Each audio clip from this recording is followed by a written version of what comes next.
Judge, I just let a party in listed as B140DL. All right. Ms. Herman, can you hear us okay? Yes, I can hear you. It's Tammy Herman. So I'm going to go ahead and call the case. This is the matter of the welfare of the children of Tamara Herman and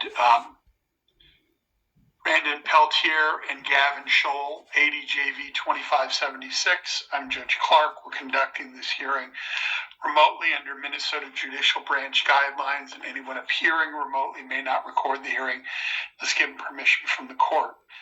With that, can I get the appearance for Wadena County? Amanda Heifert, Assistant County Attorney, appearing on behalf of the agency. Thank you.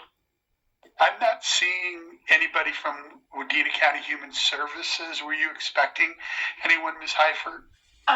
Yes, Your Honor. Emily Gallmeier is out of office, and I was expecting someone to be covering for her. I will check in and see if they can log on, but I am prepared to move forward without our social worker present. Thank you. Okay. All right, Ms. Herman, can you state your name for the record? Tamara Herman. Right, and can the guardian ad litem state her name for the record? Mary Weaver, guardian ad litem.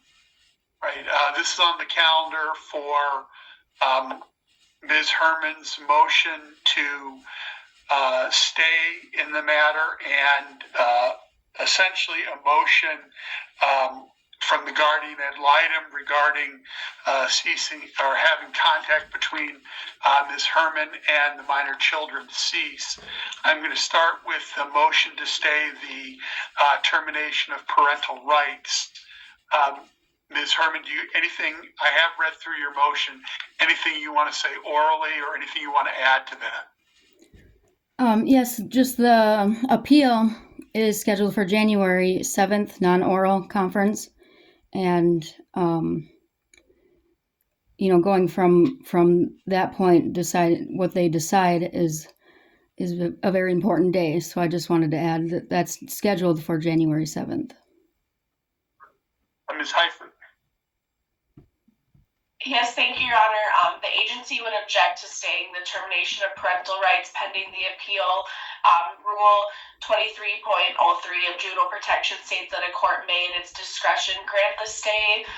Further, just because civil procedure rules do apply to appeals, Rule 62 states that in a court's discretion and on such conditions of the security of the adverse party, the court may stay an order. However, I do not see a reason to in this case. The termination of parental rights was appropriate, and we believe the Court of Appeals will be upholding the court's ruling. As Ms. Herman indicated, they are set for a panel conference on January 7th, and then have 45 days to issue a decision.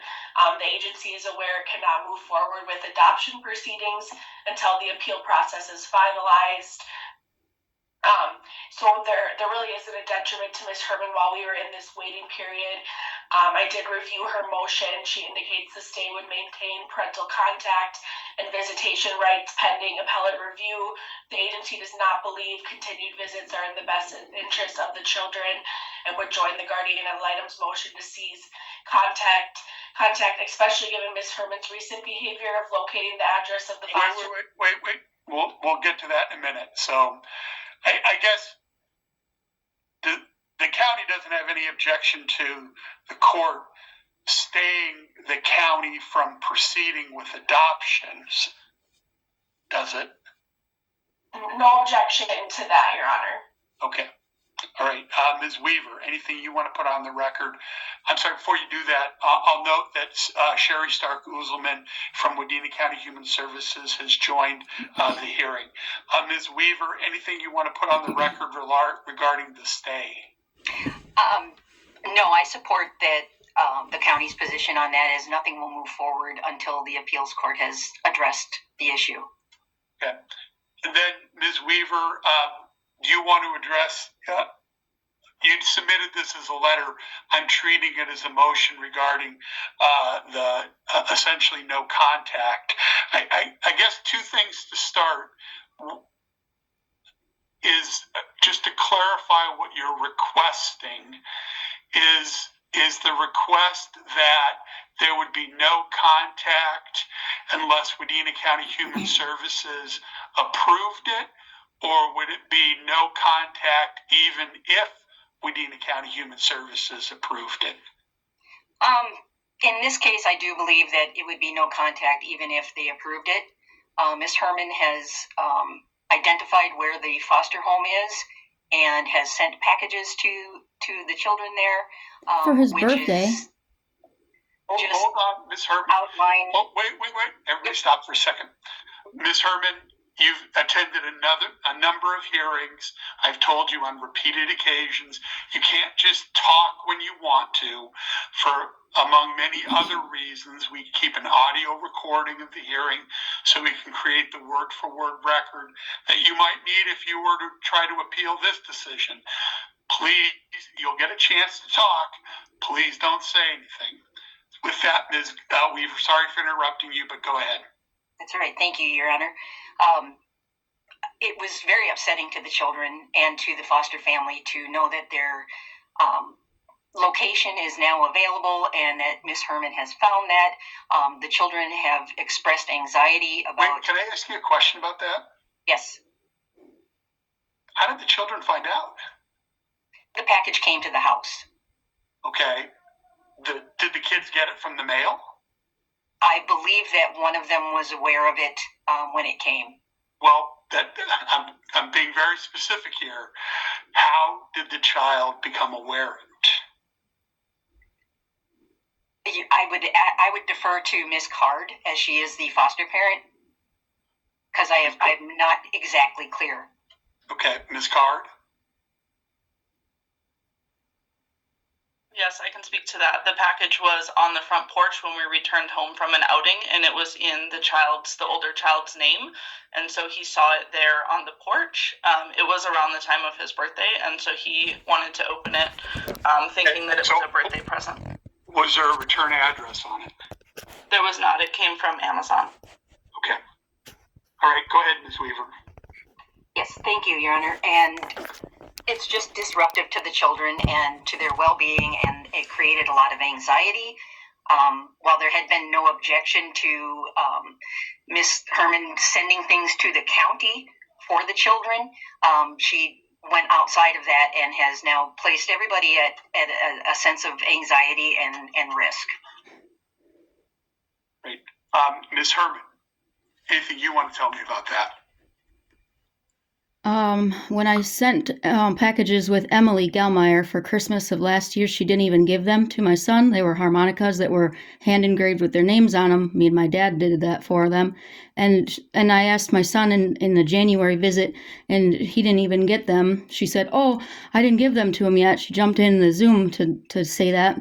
I also just sent it to an address that wasn't something I just looked at. I've had that address for a long time. Also, they live at two separate addresses, so I sent it to the one where I figured was less of a secure problem because there was an enclosed porch it could go to. And that's what the delivery person said on my delivery tracking package. It was for his birthday. Also, last year I tried to see my son Jimmy for his birthday, and I was not able to. There's nothing dangerous with me seeing them, and if they have anxiety, they probably just really miss me. And we all miss each other. And it just needs to. That's all I have to say. I have to tell you, part of my concern about this is watching your behavior relating to court proceedings and filings is that you've shown a pattern of behavior of not respecting the process. So I guess my concern is if at this point, how can you assure me that you aren't going to send something inappropriate or try to make a visit without going through human services? I mean, at this point in time, Wadena County Human Services has custody.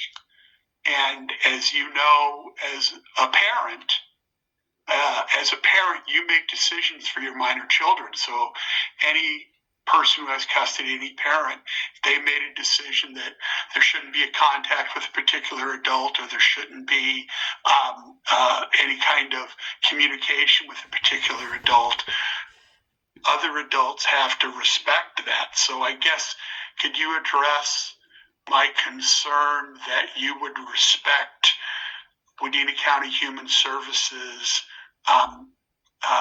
direction as the custodial entity at this time?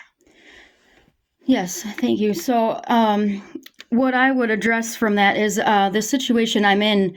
I shouldn't be in this situation. There's no danger that Emily was hanging up on my Zoom visits. I have her hung up on my Zoom visits with them before the termination of my reunification. She was hanging up saying, they don't want to talk. Okay, we're not going to make them, and hanging up more than once. There was 4 times in a row she did that, and then said I didn't show up. This is just, I've never been dangerous. I'm never going to send them inappropriate stuff. If they find out that mommy didn't send them something for their birthday, that would hurt them. Yeah, they did find out that I knew where they lived, but they also are still hurt by all of this. I've never done anything wrong to them, never once, ever. And they're really confused, I'm sure of it. Well, Ms. Herman, you're addressing why you don't believe you're a danger to the children. My question is, what can you tell me to assure me that you would respect the wishes of Wadena County Human Services, who at this point is the custodian for the minor children? I mean, it sounds like what I just heard you say was Wadena County's perspective in this is warped.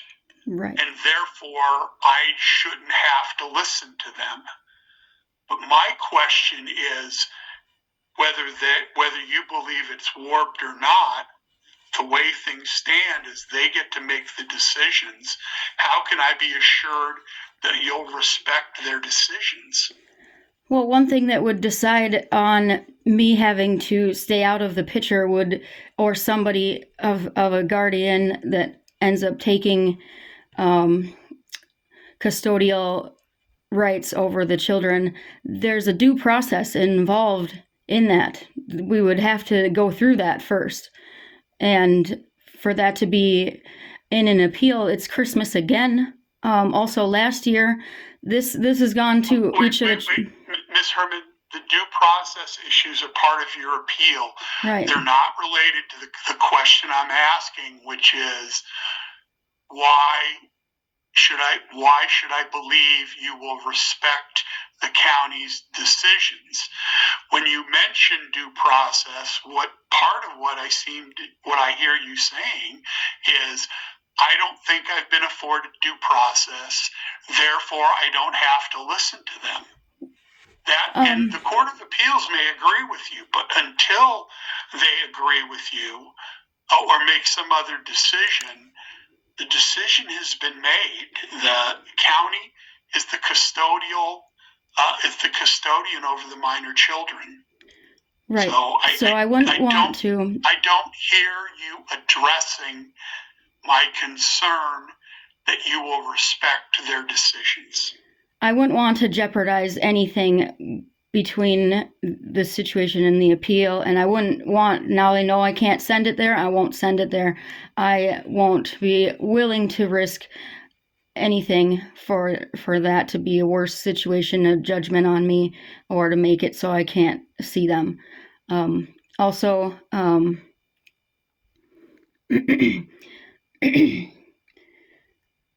just wanted to see them for Christmas and their birthday. All right, Ms. Heifert. Yes, thank you, Your Honor.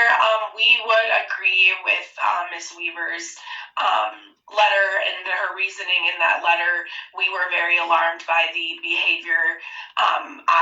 This was something that I have not seen in my time. Her logging on and becoming a medical proxy to get the address. We did attempt to take a harassment restraining order out on behalf of the children, given how alarmed the foster parents and the children were.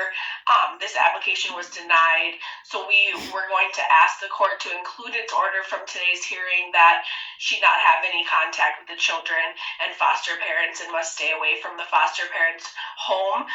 As far as seizing contact, even when we allow it, I don't know in what situations we would allow it at this point.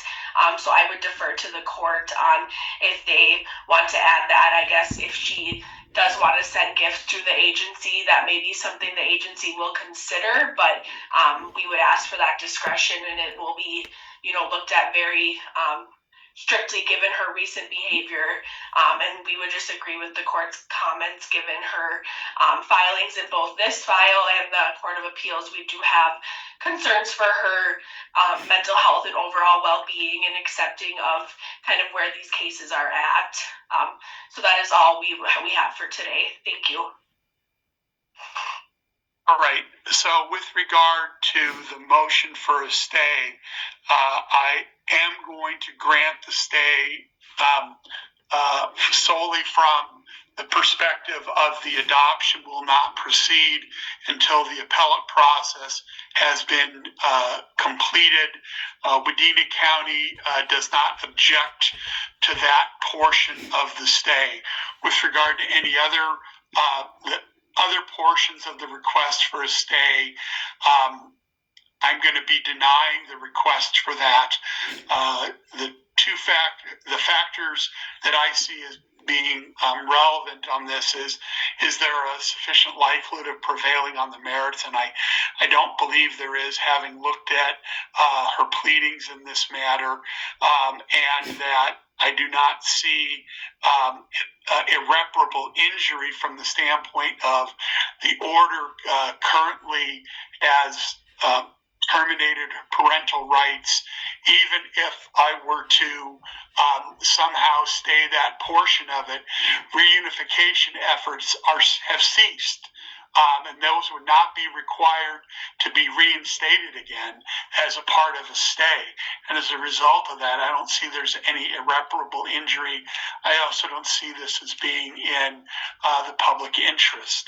I am going to, with regard to Ms. Weaver's motion, I understand the concerns about no contact.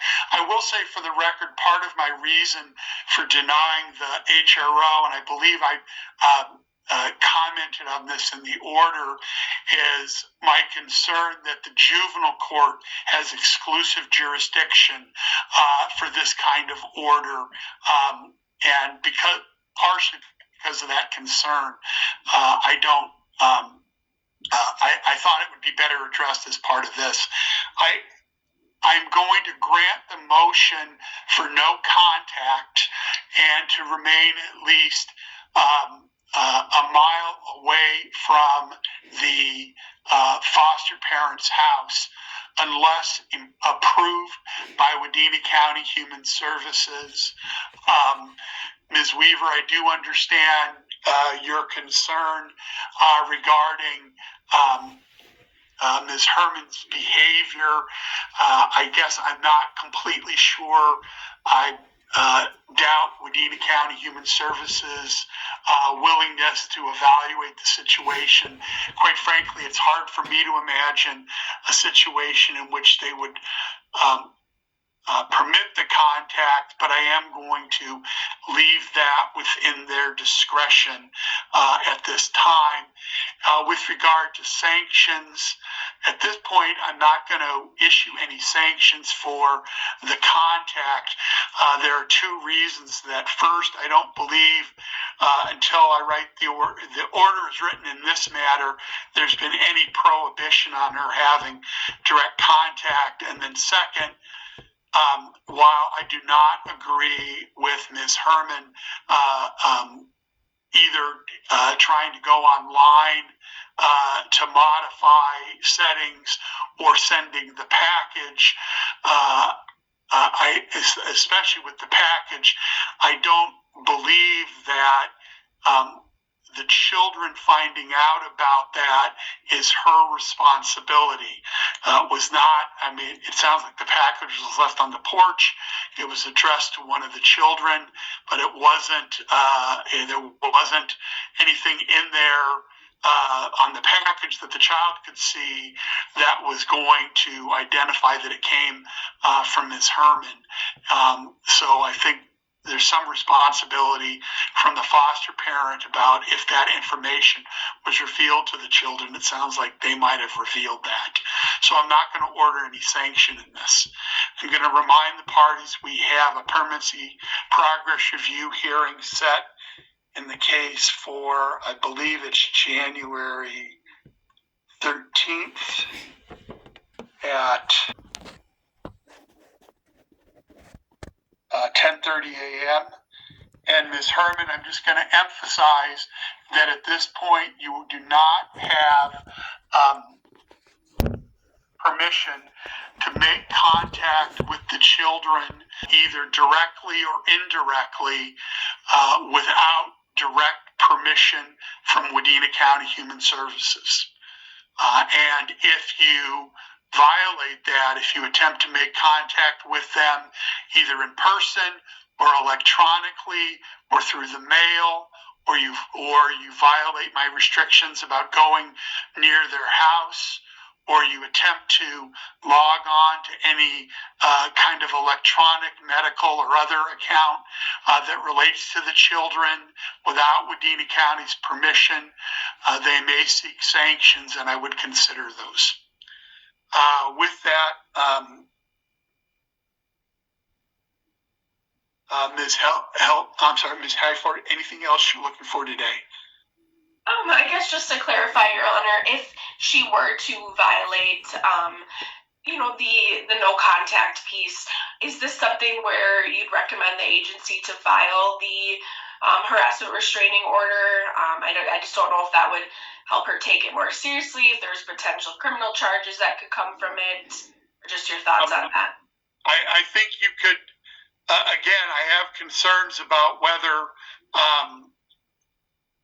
I would have, if you could certainly do that, but I guess what I would advise is any such application would need to have the authority for a civil court sanctioning a parent who's under a juvenile termination order.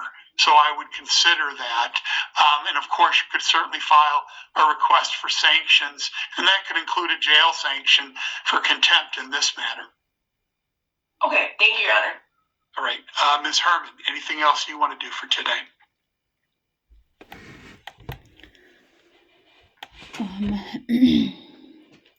Yes, but there's nothing that I can do usually, so that's all. Weaver. Nothing additional, Your Honor. Thank you. All right. With that, we'll close the hearing. Thank you, everyone, and you are free to disconnect. Thank you. And Barb, I'm assuming you're switching out for a criminal? That is correct, Your Honor.